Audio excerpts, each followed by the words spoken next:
cannot use organophosphate sheep dip. It didn't kill any, but it actually poisoned the back. We've upgraded them a little bit. So what's sheep school lesson today? If these boys get in with my yo lambs, welcome to sheep school. In today's video, we're at a couple of different jobs. So this is the batch of this year's crop of yo lambs. What is for keeping.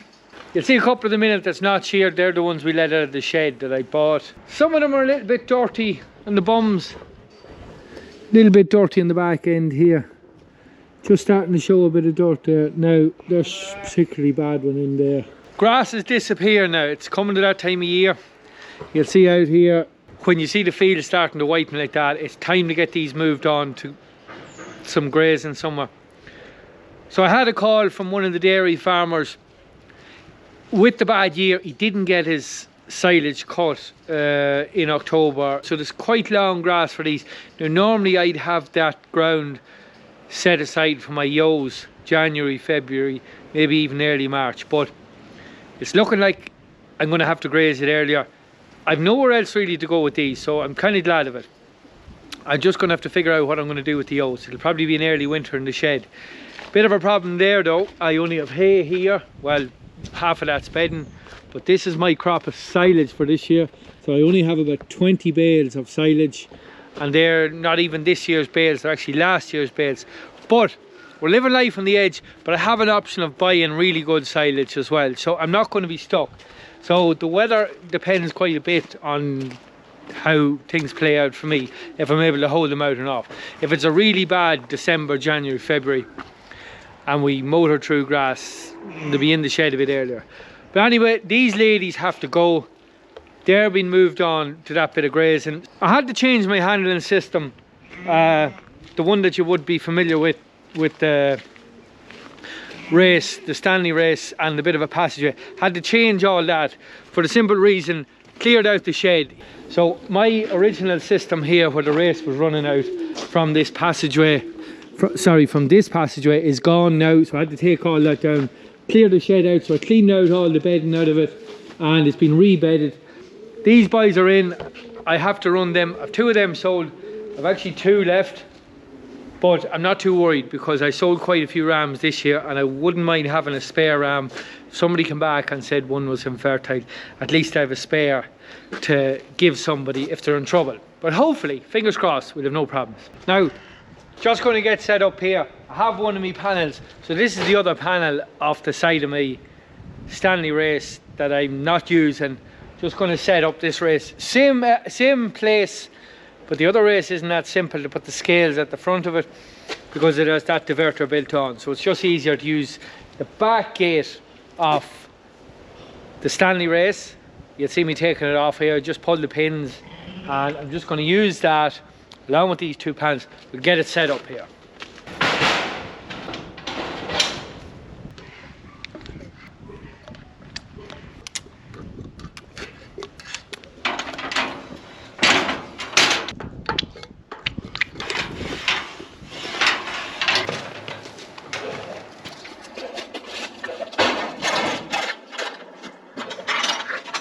So this is my Ritchie scales. I didn't buy it, I traded it for 2 ram lambs about 3 years ago off a neighbour who sells all his lambs at stores, so he doesn't actually weigh them anymore, he doesn't use the scales. So when I went to pick this up, there was briars and nettles and weeds growing up through the floor. It looked like a mess of a thing. But simple enough, renewed these bearings on the side of it and had to make a new leg, and just made this bracket here to carry the true test clock. And actually the salter clock that was on it had stopped working, so I replaced it with that hanging load cell. It connects to my EID reader. We'll give you a look at that in a minute.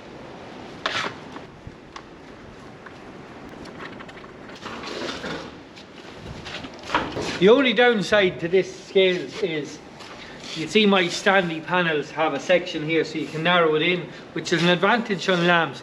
But you can't actually do that when you're connecting to the scales because the gate needs the full width all the way down, so you can't narrow it in. Bit of a downside, but we'll walk around it.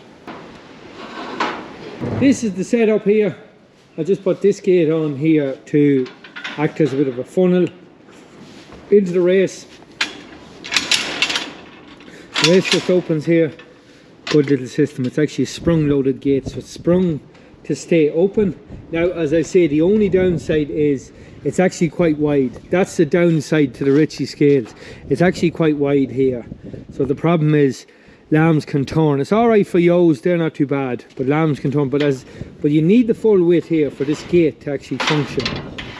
There's just no way around that.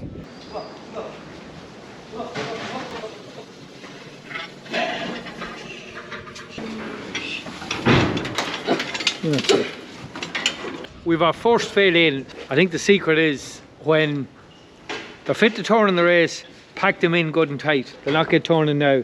They're too sandwiched in here. So we're back on the go again at a bit of dose. We're on Levafast Diamond. So that is a Levicide warmer, and it contains oxyclosinide as well. So it covers them for fluke and rumen fluke. And we're going in as well with a product. It's nitroxanil basically. So it's a subcutaneous injection for liver fluke as well. So not sure if I'm right giving it to them today, but these lambs are going off to another bit of ground. No handling facilities. This is the last bit of TLC they're going to get for a while. Another little job as well with them. They need to be weighed. So I'm using the True Test clock and the reader.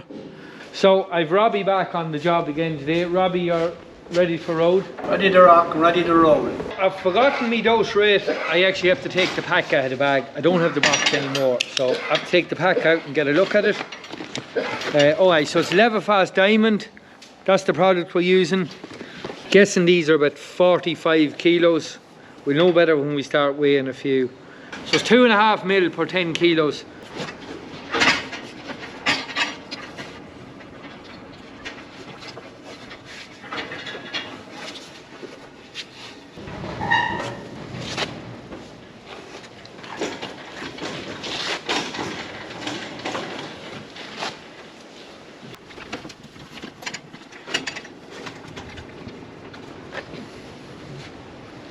So it's around the time of year for scab. Scab is a bit of a problem now. Thankfully, I haven't had any scab in about 5 years. Thankfully, I don't buy that much. Maybe the odd ram, and you've seen them yo lambs. It's a bit of a problem. What's the two solutions? Dip or Dectomax, Sidect, some of them injections as well. The problem with this dose, it happened to me before, where I dipped cheap. And I actually treated them with the Levicide as well. It didn't kill any, but it actually poisoned about 3 or 4 of them. It affects their nervous system. It affects their vision as well. They were actually blind in the field. It took them a few weeks to come right, but there's an interesting one for you. You cannot use organophosphate, sheep dip and Levicide at the same time. I think it's 2 weeks of an interval. Somebody correct me on that if the comments. I think it's 2 weeks. So I'll just give them this injection as well. So this is, it's a generic version of Trodax basically. It's same thing, it leaves that yellow stain down their fleece. Subcutaneous, under the skin. So it's 1.25 mil per 35 kilograms of this stuff. It's a slightly higher dose rate than Trodax. I'm giving them 1.8 mil, that should cover them. Again, it's one you don't want to overdose with. It will lead to poisoning of some description. So simple enough, under the skin. I just do them kind of in behind the shoulder here. We'll just do a few here for you.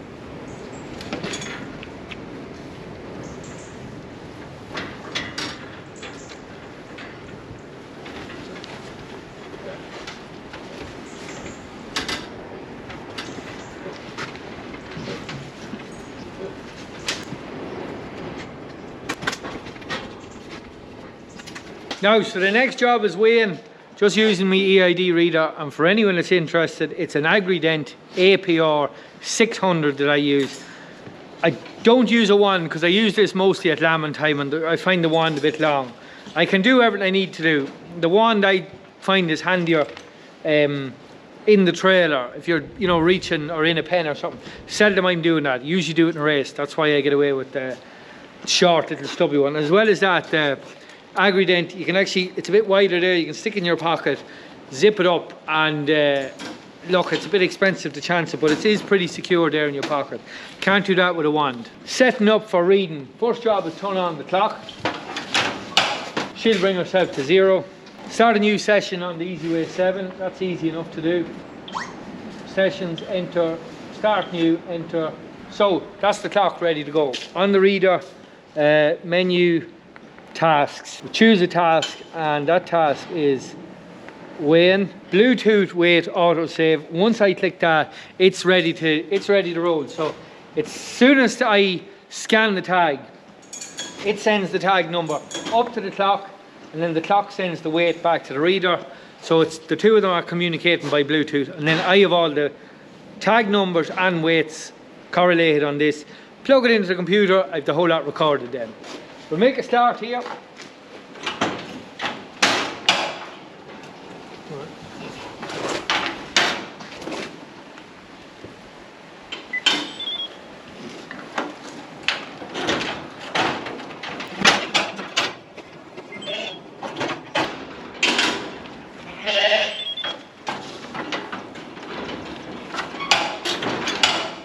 Now, so across them first pen full of lambs, we're getting a growth rate of about 80 to 100 grams a day.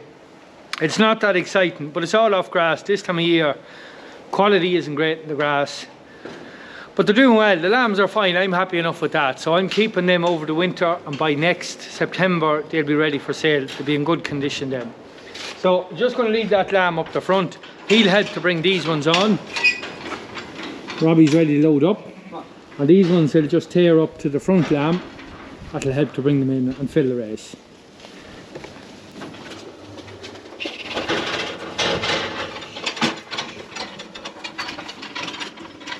Nice full race, keep going. So I saw this sheep when I was getting her in. There's something funny going on her back here. So the top man, Carl from YouTube, missed a little tuft. He's not here to defend himself, so we'll not say too much about it.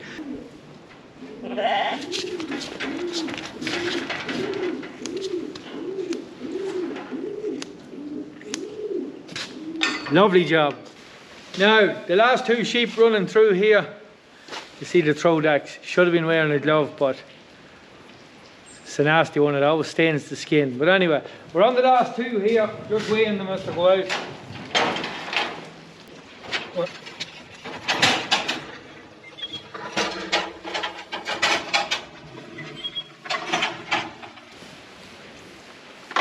Now, next job is we're going to get these moved on to a fresh bit of grass. Get that done next. Just back on the fencing job here, so I'll give you a look at what we're operating here. Very simple stuff now. Quad back on the go. Change the blue box you might have seen on it before to the half barrel. Quite simple. This is my posts I was using, the angle irons with the insulators tacked into it. We've upgraded them a little bit to these. So these are 12mm galvanized earth rods, I think they are, and just welded a wee cross on the bottom there. And these insulators are actually screwed on, and we can adjust the height of them as well. So quite easy to drive. They're much lighter as well than the angle irons. They're much lighter, so they're quite easy to drive. Just push them down like that with your foot, and then you have a nice firm corner for the turns, the sharp turns, corners and ends as well. So I'm going to fire this fence up, going to chance a couple of rows. Some of these young lambs aren't actually used to the electric fence, so I'm not sure if we're going to split this field. Definitely going to do the perimeter. There's not great fences.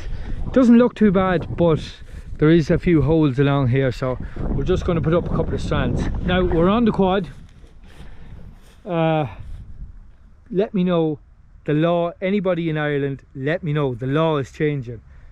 I believe we have to start wearing a helmet. Let me know if that law has come into place yet. Now, I generally don't wear a helmet for the simple reason it's all pretty low speed on the sheep job. Probably should be wearing one, but let me know if the law has come in. I hope it hasn't. Drop me a line in the comments. It'd be great to hear from you. So the way we normally work is start with the bottom row. We head off go to the very end, and then we come back and run the top row on it, and then we get back to the gate, we're done. Out the gate, back in the trailer.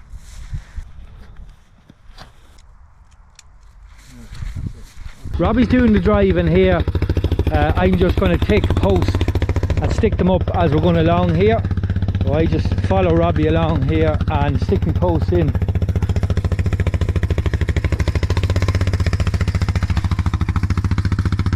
So I just asked Robbie there, if he drives roughly where the wire is going, it flattens the grass and there's less touching the wire then. So that's where we started over there at the gate, and then we get as far as here and we stick in one of these metal posts, and that acts as a strengthener for a change in directions. The plastic posts are just no good for that change in directions, so these are just ideal for that. We're just coming down this line here, we're almost at our end down here. And we've just found two stock rams. They're in for B&B here before they go to work for some other farmer. Gonna have to ring the neighbour here and see can I get rid of these. 200 young lambs these boys are going to break in, so this electric fence definitely won't hold them. So hopefully the farmer will put them in or move them on somewhere. Hope for the best. If these boys get in with my lambs, I definitely won't be heading to Roscommon with nice hoggets in 2 years' time. Well, nice little hole made in the hedge here. So the end of the row here, swing around and we just head back the other way.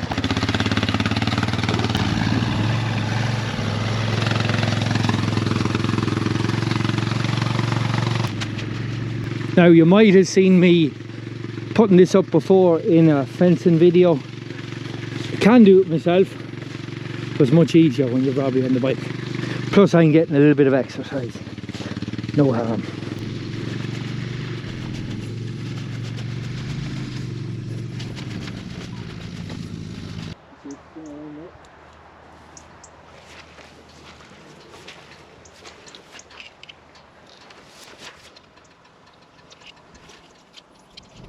Fencer is the next shop. This is the wee fencer I use actually. It's a Eco. I think it's a German made fence. She's a 150, takes a 9-volt battery. Very good fencer. I find there's a great voltage out of this. A good indicator when your battery's getting low, you soon know it's time to change it. Well, the sheep will let you know that too. They'll usually be out in the road, but it is a good little fence. There's a few different settings on it. You can go from 0 up to 1, up to 5. 5 is the maximum voltage, and if your battery's running low, this doesn't flash all 3, just flashes 2, and then the red light here starts to flash to indicate about a battery problem. So good fence. You'll see this is quite a big field of grass. It's lovely long grass, and what's going to happen is if I left my whole batch of lambs in here, they're just going to tramp it up and down, over and back all day. So some of my lambs aren't actually used to the electric fence, but I'm going to try it. I put a strong post here, one with 3 insulators on it, and I'm going to head off at a bit of an angle here, so we'll have this half of the field and that half down to the gate. We'll try them on this half first. If it doesn't work, we can just lift this dividing wire, and the perimeter wire should hold them. Once they can't see a clear access at the back of the wire, it slows them down a little bit, but we'll see how it goes. We'll hope for the best.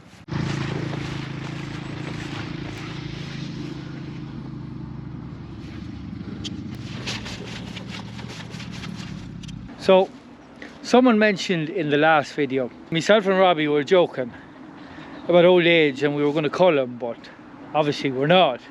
But somebody mentioned that if I'm getting rid of Robbie, they'll take him. You think it was a dog? Just to let you know, I'm not getting rid of him yet. He's still going well. Anyway, Robbie, what's your day rate if I was to outsource you? I see you'd be making profit. I wouldn't anyway. Now, so we've 4 rows up. So we had 3 strands up, and myself and Robbie were just debating there about sticking up a 4th row. And Robbie's opinion was it's a lot quicker to put up the 4th row now than try and split sheep that have broken through the wire in a couple of days' time. So he's dead right. So we put up the 4th row. So here we go. Hopefully that'll hold them. We'll find out in an hour's time. So that's the wire up. fence on. Next job is go and get sheep. We have to load them. We left them in the shed last night. There was another ferociously wet night, so we just stuck them in the shed. We left them there.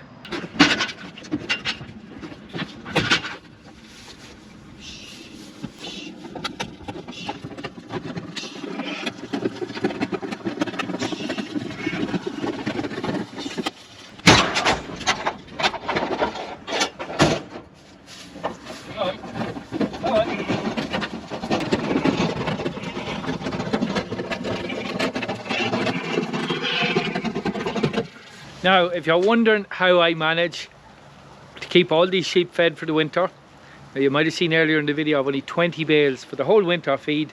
Crazy stuff, I know. This is the answer. Grass, winter grazing, grass keep, call it whatever you want. Farmers ring, they've got a field of grass. I fence it, put the sheep on it, hope to stay on it. Anyway, we'll get back for another load here now. We've 3 runs to do. This is one of maybe even 4, but it's less than a mile away, so it's not too bad. So what's sheep school lesson today? Do not dose your sheep with a product containing oxychlorosinide, in particular levofast diamond, and put them into a shed overnight, because this is the outcome. Now, I did bed it not that particularly well. The oxychlorosinide softened them up. It rained. This is the open shed here. Little bit of wind from the north. The rain came in. It was torrential rain last night. That's why we kind of pulled the plug early. Myself and Robbie said we're not going to move these lambs in the dark and wet. We actually hadn't the fence up, so we would have been putting them down without the fence up and hoping they'd still be there this morning. And it's pretty close to the town. I could picture what would happen. All 200 or so of them would be in the town, walking up the town early this morning. So glad we didn't. But this is the price we're after paying. It's a mess. It's basically a mess. But look, every day with sheep is a school day. Last load, get them out.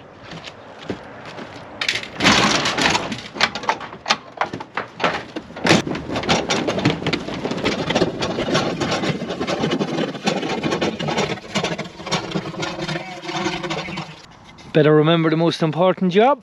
So that's it for today. I hope you enjoyed the video. If you did, give us a like, hit the subscribe button. Thanks for watching. We'll see you next time.